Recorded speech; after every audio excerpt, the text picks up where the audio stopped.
And yeah, so my name's Eric Sue. And like Neil mentioned, we do the podcast together. I think we're probably over 110 million downloads now. So we've been doing it for about 8 years. And I have an ad agency as well. It's called Single Grain. And that's what we primarily focus on. And we actually, what else do we have? We have a little agency owners group that we do together too, called the Agency Owners Association. So let's go ahead and jump into it. I think the first thing we want to talk about here is why we think SEO as we know it is dead. So both Neil and I have a background in SEO, and we think it's changing very rapidly. And Neil has a new acronym for SEO, or a new definition for it. So we look at SEO as change from search engine optimization to search everywhere optimization. Because if you look at how people search, it's no longer just a Google game. They're using ChatGPT. According to Google VP, young people use Instagram and TikTok to perform a search. So you now have to optimize for all the platforms because people no longer just search only on Google. And, when people think SEO is dead, we ended up doing analysis. We looked at through our sites, like through our tools like Ubersays, Answer the Public, we have access to a lot of data. And people are like, SEO is dead. Google released AI overviews in over 100 countries now. They're taking up all the traffic.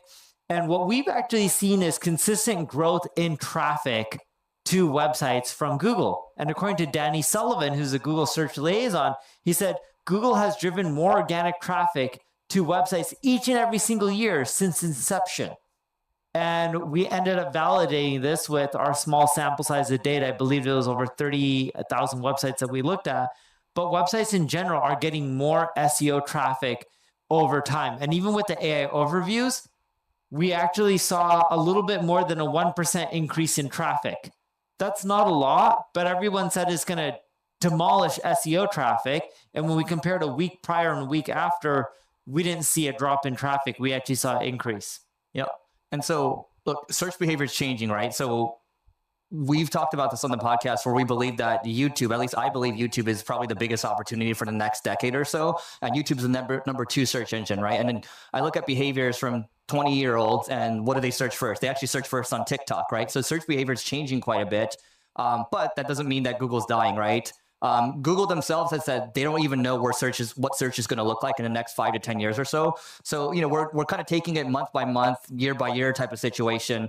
But I think it is a little overblown to say, oh my God, AI is going to change everything. I think long-term AI is going to shift things quite a bit, but I think it's a little overblown right now. So again, long-term, big tectonic shifts that we're going to see, right? But right now, it's more or less, even in the last year, it's kind of been more or less the same thing. Sure, I'm using Perplexity a lot more. I'm using Claude a lot more. Yes, I like computer use from Claude. There's cool things, those of you out there that have used like Bolt.new or Replit, anybody here is now a pseudo developer, right? You can basically create a front end, maybe 50 to 70%, and then send it over to developers and you can make a full blown app, right? So a lot of things are shifting quickly, but I would say marketing as a whole, it's still mostly the same, at least right now. Yeah, you just got to end up being patient and you'll see how things evolve over time. And a great example of is this graph right here. So in 2020, we did a survey with around 5,000 people. And what we found was, when we asked them, where do you go to find your answers to your questions online? I know this is only a subset of the queries that people are searching for,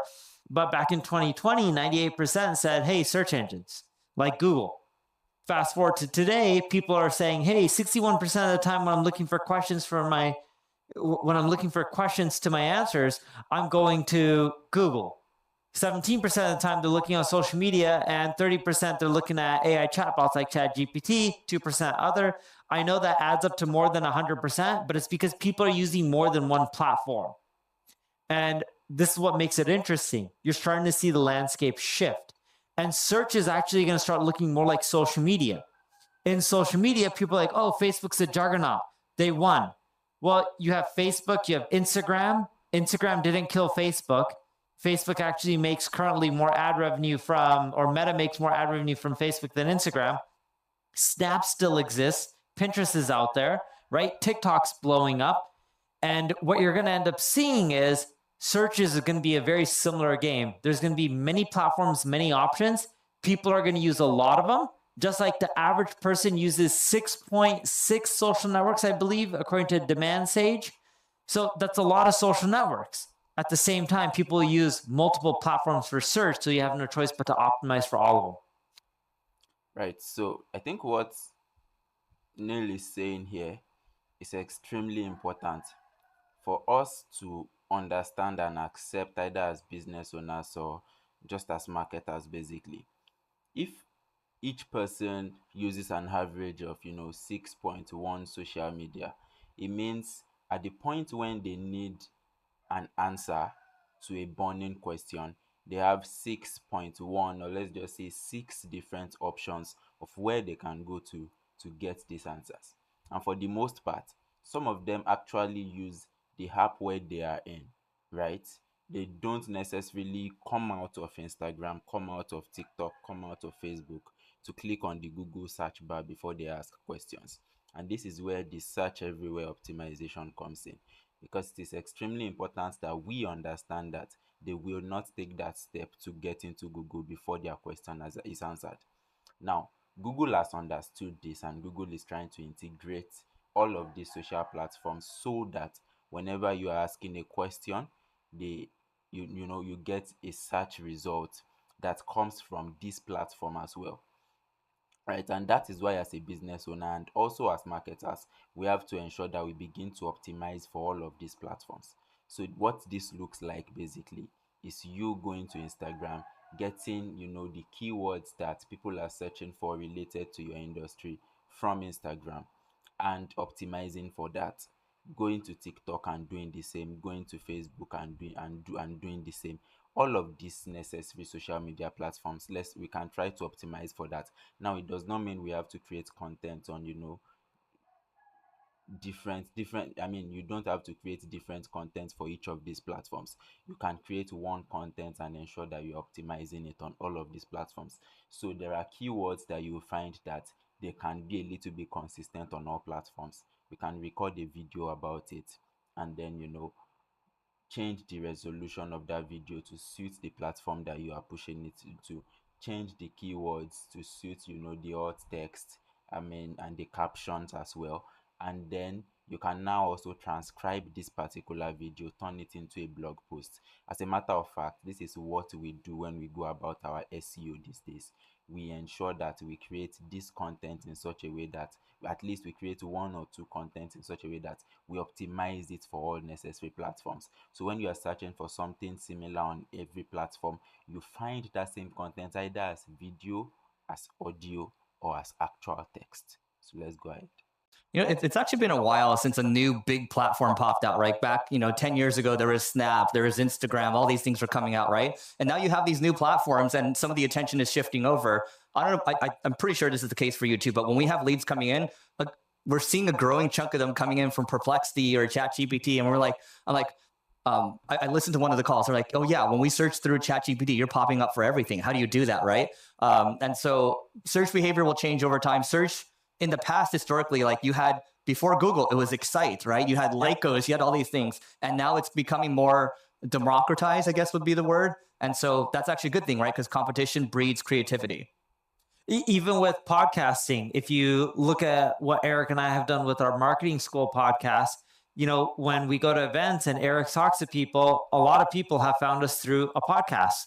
It's a new avenue to get people in. Shorts too. Shorts as well, yeah. Yeah. People will walk up to, I'm pretty sure it's the same case for you, but they'll walk up to me at a conference and be like, I watch your shorts. It's not like I watch your long form stuff. It's not like I read your blog posts, but I come to you through this medium that I happen to consume, right? So it goes back to what Neil's new acronym is it's search everywhere optimization, right? And I think that's going to catch on more and more. So let's move on to the next piece. And this is something I've been big on, and I'm sure all of you are seeing this right now. But I believe that community is the new SEO, and there's a reason for that. The reason for that is this. Because there's a proliferation of AI content that's been hitting the web, Google's like, oh crap, what do we do about that now, right? And so when you look at this graph, everything that's going up and to the right, you have HubSpot's in here. This is HubSpot's community, Zapier's community, Shopify's community. That's all moving up and to the right. That's all user-generated content. And when you think about the search engine results now, what do you see more of? You see Reddit. You see Quora, you see a lot more user-generated content because that's content that is more trustworthy than all the AI-generated content that you're seeing being put out there, right? And Sam Altman of OpenAI fame has said that he believes that not even just online communities, but in-person communities are going to be worth way more in the next 5 to 10 years. And this, guys, what we have over here, this is an in-person community, right? We're getting to shake hands with each other. We're getting to break bread with each other. It's the in-person stuff that really, that's what carries over into big collaborations and helping each other grow at the end of the day, right? Now, that being said, I use a company called Skool, Skool. There's actually another one called Circle.so. These are all community platforms you can use. And when you look at their SEO traffic, it's all moving up and to the right? So they're getting more SEO traffic. But the beauty of community too is that it's a retention mechanism. It gets people, you might get a customer in, but it gets people to stay, right? People stay for the community. People stay for this. This conference now is bigger than one of the biggest marketing conferences in the United States, right? It's because you guys love community. And that's what it is at the end of the day. Have you ever wanted to target a bunch of accounts on LinkedIn at once and personalize them? Well, previously you couldn't do this. Let's say you wanted to target 500 enterprise companies and you wanted to hyper-personalize those ads. You can do that now. And LinkedIn has confirmed with us that nobody else can do this right now. Only we can do it. The product is called Carrot. That's Karrot. And it's Carrot account-based marketing. So if you go to carrot.ai, you can go learn more about it and we'll see you on the other side.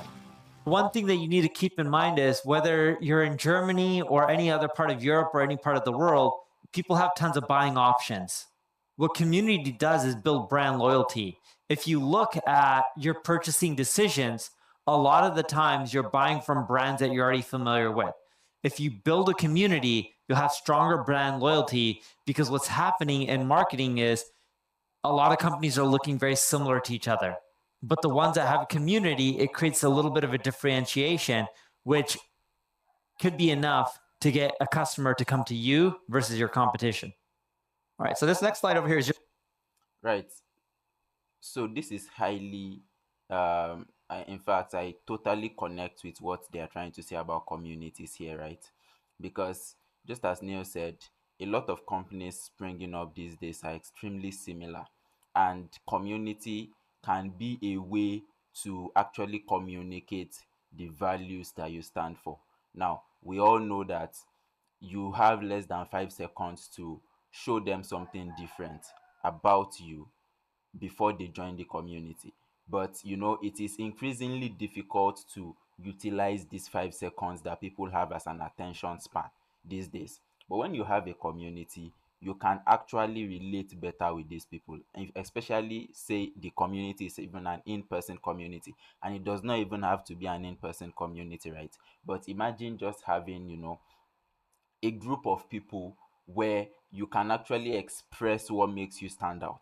When they understand what actually drives you at that point, you have communicated to them the best way that they can, and they are still there. It becomes increasingly difficult for them to leave you for someone else because they actually understand you a lot more. Your Instagram followers can be your community. The only disadvantage that has is, whenever you are pushing out the content to them, the algorithm can act a little bit funny and show a little bit of your content to a little bit of the people that follow you. And that is why the platforms like Skool that Eric mentioned the other time, or it can even be an email list that is your community, because there is no algorithm that stands between you and your email list the way it does on social media. When you are sending out an email, it is going to the people that you are sending it to, and that is why it is always a little bit advisable to ensure that you can use Facebook groups, you can use an Instagram group for your community, just so that there is no wall of algorithm that selects the number of followers that your content should get to. Because like I said, these communities help you to actually relate to your potential customers or your existing customers a lot better, getting their queries and work on it in real time, and push forward to ensure that everyone is satisfied, and then it helps you to actually retain more customers. Just an example. So this is a community that Neil and I have. It's called the Agency Owners Association. And this is where we just go in and help agency owners grow, right? But this is an example. If you go to skool.com, skool.com, you'll see a lot of these communities. And in some cases, a lot of them are free. Some of them are paid. You can see how much money they're making. But it's an interesting way to see how I think the upside that everybody has here, if you go start a community right now, is that I believe that community managers are very underpriced when it comes to like a salary standpoint. So I think if you can get these people now, they're amazing. They're going to help keep your customers. They're going to help grow your customer base at the end of the day. This is just one of those examples. So, but if you're going to create a community, you need to make sure that you guys are really involved. It's not enough to say, hey, we're going to have an online community and let our group, our members talk to each other. That's fine. But if you're not really participating, the community is not going to grow the way that you're expecting. People are joining your community, your brand, your company's brand. Someone from the organization, whether it's you or someone else, needs to be involved in the community. If you're not on a daily basis, it doesn't work the same. All right. So this next section over here, we're going to talk about moving beyond AI buzzwords because look, ChatGPT, it's not really the advent of AI, but that's really what started the big push, right? Last 2 years, everyone's been talking about AI. I think the word's a little overplayed now. I think it's still very important, but when we use AI in our marketing, I think it's a little overplayed there. So let's talk about this one, Neil. Yeah, so we did a fun experiment with 60 something websites. I think it was around 68 websites. We had 744 articles created, half through AI, half through human. The AI written content was modified by a human as well to an extent that made it decent enough to publish online. After 5 months, on a monthly basis, we're looking at the organic traffic. On average, the AI content had 5.44x less traffic than the human written content. Now, this doesn't mean that human AI written content is bad or human written content, is the best content ever. You got to end up finding the balance. Overall, we are seeing human written content generate more traffic because it's easier to include EAT, experience, expertise, authority, and trust. It's harder to do that with AI content. And a lot of AI content is just regurgitated information spun up in a new way. I look at AI content a much better version than an article spinner. And instead of just thinking about AI, I want to explain what a spinner is. Yeah. Go ahead. Article spinner, back in the day when Eric and I first got into marketing, you would put in text into this tool and it would spin it up and create a new version so it wouldn't be duplicate. It was garbage content, but it worked. It worked. And AI is a much more advanced version than that. It's taking everything from the web previously to create an output. If you look at the content that's doing the best in today's world, it's people talking about new stuff. It's hard to do that with AI. People want to hear stuff and read stuff that they have never seen before on the internet. And there's a lot of AI buzzwords out there, and a lot of people are using this technology, and it's amazing. Eric has some amazing examples of him using AI. What we're seeing with most organizations are they're using AI, but they're not adding KPIs. So they'll spend a year using AI. They're like, look at all this cool stuff we did. Did you get more traffic? No. Did you get more leads? No. Did we get more sales? No. Did we generate more revenue? No. If you're not using this technology to help you with your main goals, what's the point? Yep. So Neil just kind of brought it up. This is an example of one thing that we're doing at Single Grain, my agency, and these are known as agentic workflows. And the way I would explain this, to back up a second, you let me know if I'm going too quickly here, but you hear about Satya Nadella, you hear about Mark Zuckerberg talking about AI agents and how they're going to change the world, right? These are, workers that are infinitely patient, that will work 24/7, that won't argue with you, that understand your strengths and your weaknesses, right? Now, the way to think about agents, and I was actually having a conversation with a guy that's leading up Microsoft agents last week, and they're very much getting into this now. And he's like, well, the stuff you guys are building is like, yeah, just keep doing this, right? So here's an example.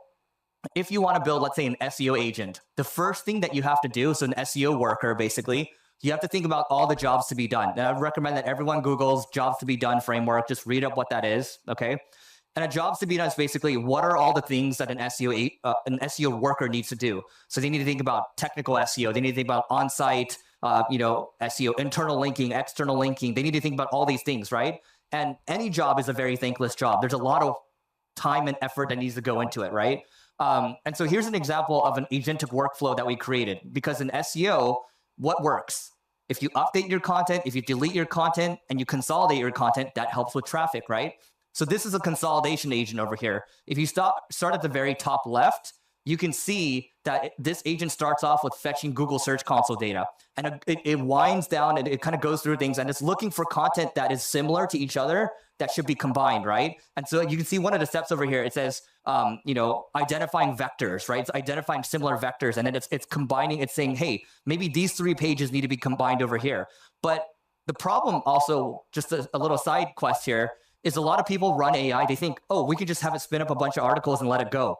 You can't do that. You have to actually have a human in the loop. We believe that in the next 2 to 3 years, you need a human in the loop.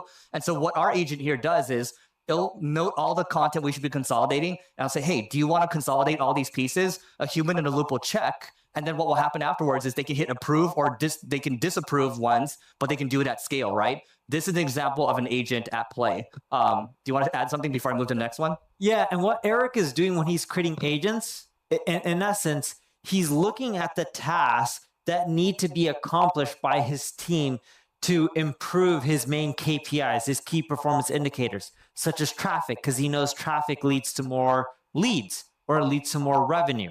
So he looks at the workflows that his team is doing and saying, hey, can I have AI replicate this and do this 24 hours a day? So A, it's more efficient. 2, you're getting more done. 3, that should increase the results from the channels that are producing results for him. Yeah. And so, by the way, if any of you have an agency or a services business here and you want to build agents for yourself or for your clients, just go to your clients. This is the same thing we do at Single Grain. We go to our clients, hey, what are all the core processes that you have right now that are actually money generating? That's a key thing, right? Because at Neil's point, if you're not generating revenue, if you're not generating more traffic, who cares at the end of the day? And that's the problem with a lot of generative AI, right? And so here's an example of a workflow that we built that searches for internal linking opportunities on your website, because that's a very simple thing with SEO, right? So you can see it's kind of just working right now, and we're finding it's starting to search, right? And it's like you can see the agent working, right? So we built a platform internally. We're just like, let's build all these marketing agents and just throw them into the platform. This is a simple example that anybody here, I believe, can do. And so I think it's key for everyone to think about, again, what are all the jobs to be done? Look, it's still working right now. And boom, it's like, we found these opportunities over here. Do you approve? Do you disapprove, right? This is how we think the future of marketing is going to look. We believe that, you're going to have a lot of smart talent on your team, and they're going to be armed with 1,000 agents, maybe 10,000 agents, maybe even 100,000 agents or so. And they're going to be a lot more efficient, right? I think maybe a couple of years ago, I was a little more pessimistic about what would happen. Oh my God, all the jobs are going to be lost. Now I'm a little more optimistic. I think people will learn this stuff, and I think more jobs will be created. If you're an agency owner and you want to grow faster, check out the Agency Owners Association that's hosted by my podcast co-host, Neil Patel, and myself. And we have other agency owners that are doing 8 figures a year. They were doing 9 figures a year. They sold their business for hundreds of millions of dollars, and they're going to share their experiences with you. There's a whole host of other benefits. And the cool thing is that there's a 7-day free trial, and you should check it out now because we're going to take the prices up. So just go to marketingschool.io/agency to learn more, and we'll see you inside. And when you also look at AI, are you optimizing for these platforms for revenue? I had a person message me the other day and say, hey, Neil, want to work with your agency? I was like, okay, cool. How'd you find us? Oh, I asked ChatGPT and they recommended you. And when we started doing analysis and surveying different companies, what we found is when they were looking at their customer base and asking their customers where they find out about that product or service or business, we started seeing ChatGPT come up as a channel.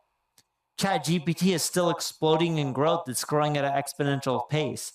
If you're not optimizing for these AI platforms, whether it's ChatGPT, Google has their own version of AI, or Perplexity, or whatever it may be that's out there, the latest version, you're going to miss out. You look at Amazon, they're integrating, Anthropic into, what is it called? Alexa, right? Because they're one of the big investors in it.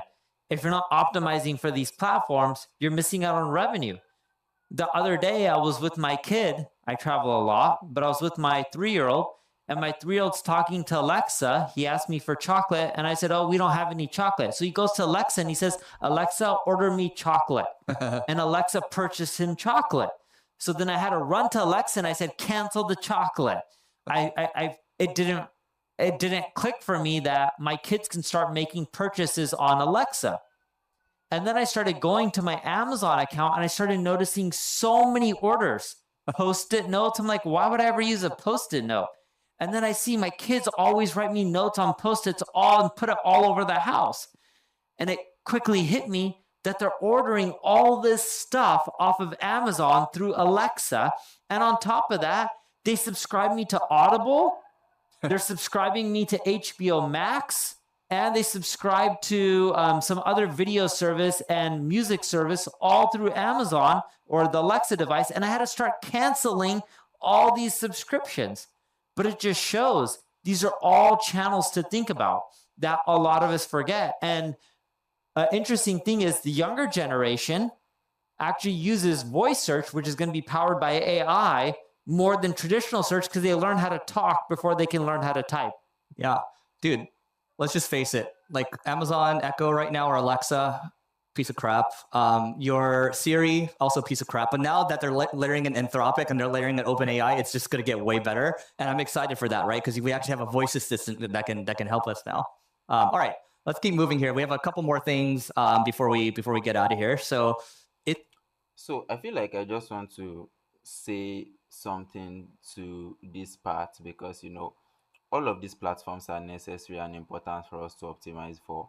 And the part where optimizing for revenue is important, but it can be a little bit tricky because what I think we should be doing is optimize for our goals per time.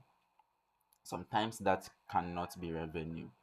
It can be traffic. You're optimizing because you want more people to view your website because when they do, you have something valuable that they are going to see on your website that will make them stay.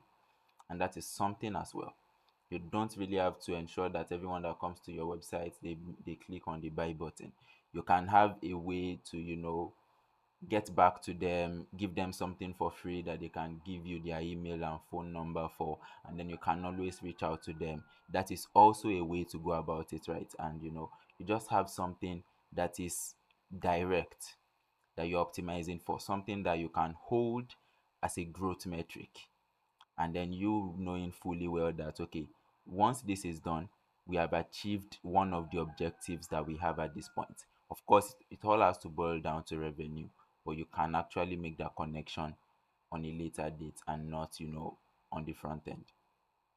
Is it costing you customers? Neil's got some these cute extra graphs over here.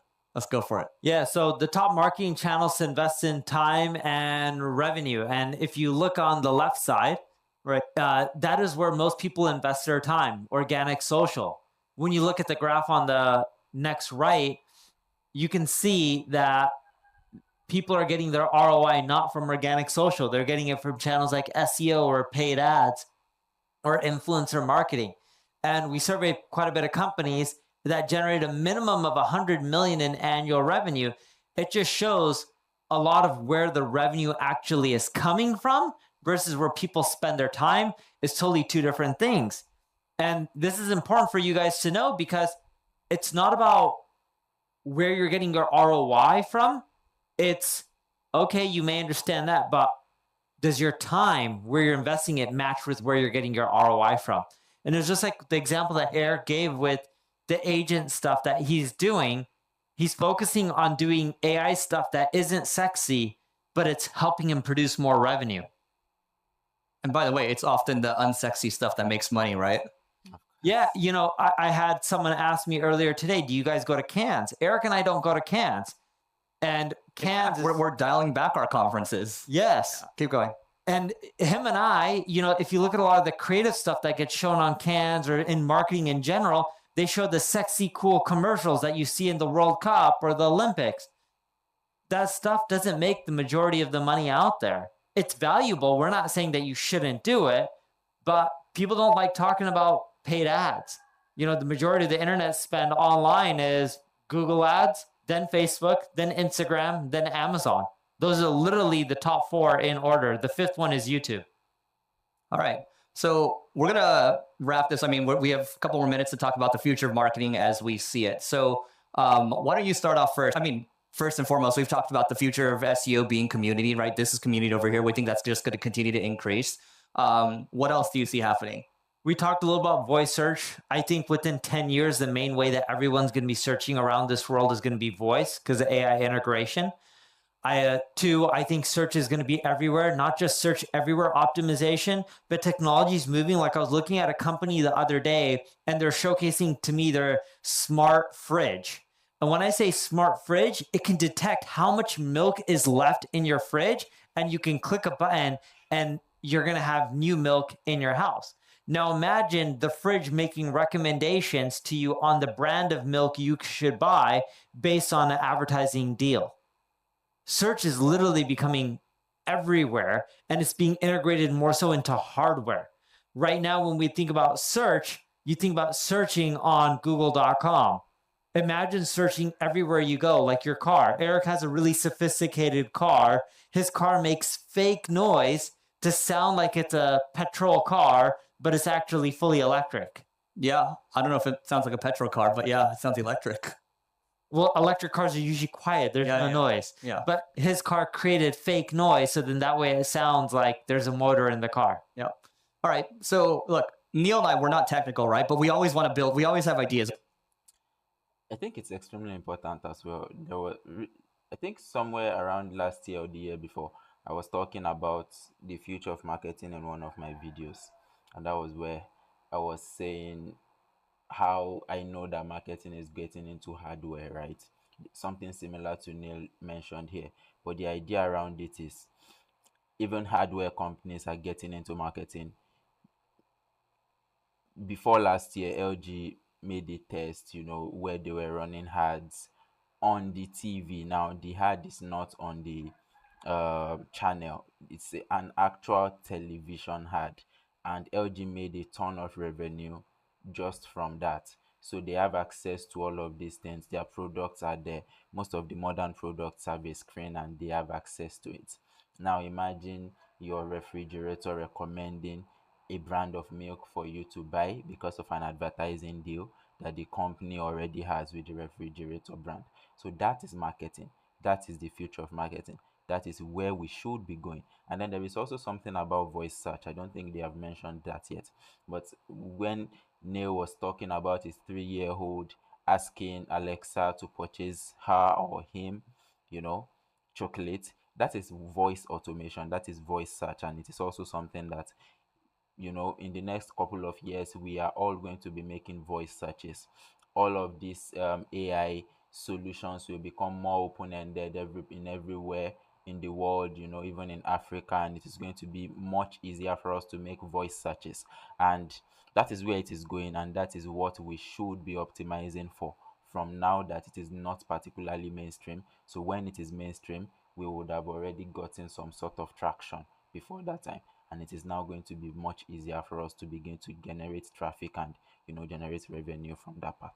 We want to build new things all the time, correct? Yes. Okay. So the cool thing earlier, I talked about bolt.new. So it's BOLT.new. Okay. NEW. There's also Replit. There's also Cursor. So all the people that are big on AI on Twitter or X, whatever you want to call it, are talking about this, right?